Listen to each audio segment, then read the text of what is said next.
So, new update my.sss para sa mga SSS member.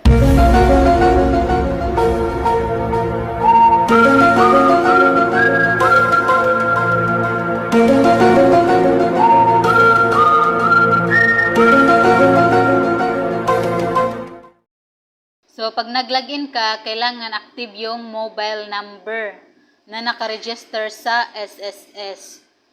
So, kung hindi mo na ito ginagamit na number, kailangan mong pumunta sa SSS branch para magpa-update ng iyong contact number.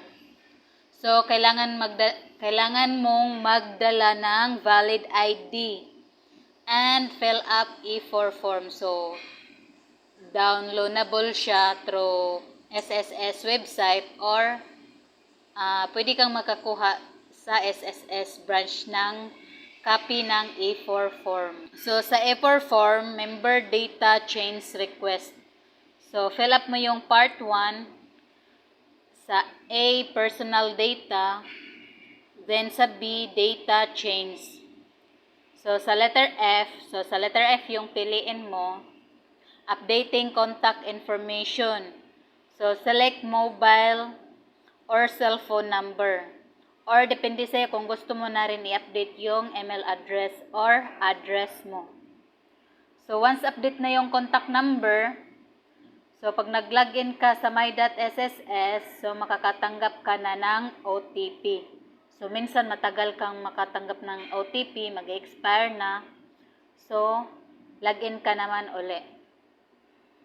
So, once ma-open mo na yung my.sss account mo, dito makikita yung dashboard. So, dashboard.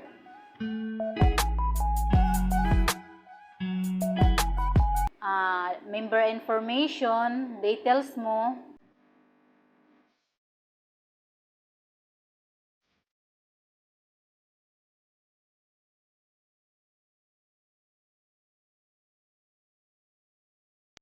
Contribution or yung hulog mo.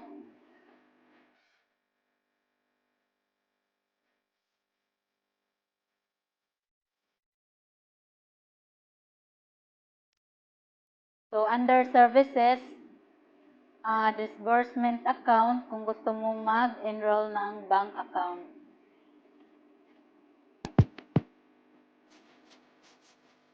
So, under loans, kung gusto mong mag-apply ng salary loan, calamity, pension loan, or apply ng loan penalty condonation program. So, under benefits, so yung mga maternity and whatsoever. So, payment reference number kung gusto mong magbayad ng contribution.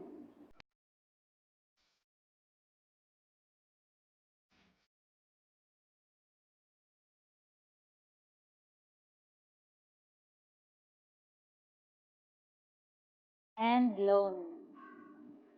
So, dito makikita yung notification or message ng SSS. Halimbawa, failed pala yung application mo ng loan. So, dito ka makakatanggap ka dito ng messages sa notification. So, sa ibaba naman ay yung mga shortcut. View contribution, pay contribution, pay loan, pay contribution and pay loan sa mga voluntary. Kasi pag sa employed ka, yung employer mo yung magbabayad ng contribution at loan kung saan binabawasan ka rin ng sweldo mo. So that's all for today.